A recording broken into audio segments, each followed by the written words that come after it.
Actu du DM, épisode 2, novembre 2021.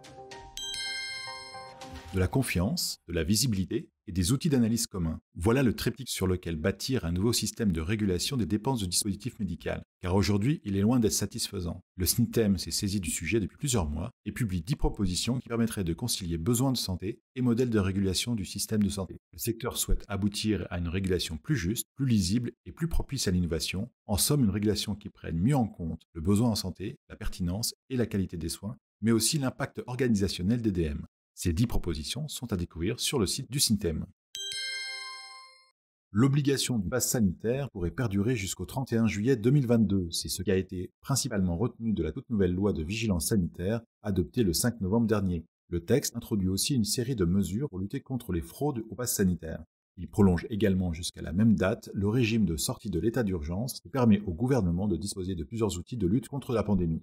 L'évolution des chiffres d'infection et d'hospitalisation liés au Covid en ce mois de novembre confirme en tout cas que nous ne sommes pas sortis de l'épidémie. Une situation qui ne peut qu'inquiéter le secteur du dispositif médical qui se tient prêt à réagir pour assurer la continuité des soins pour tous les patients.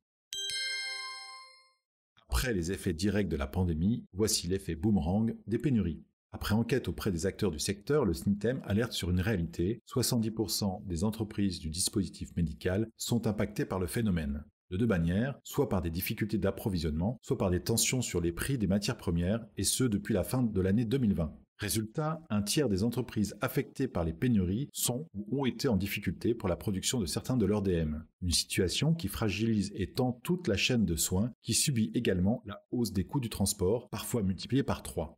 En conséquence, le SNITEM demande le gel des pénalités de retard sur l'ensemble des marchés publics en cas de difficulté d'approvisionnement et la prise en compte des mécanismes d'indexation des prix.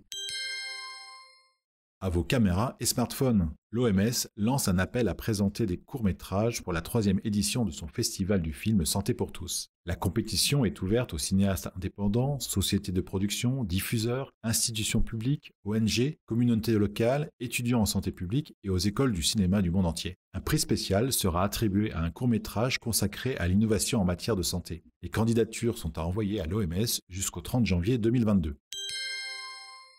Enfin, en ce mois de novembre, le SNITEM soutient Movember et invite les hommes à porter la moustache, mais surtout à se faire dépister.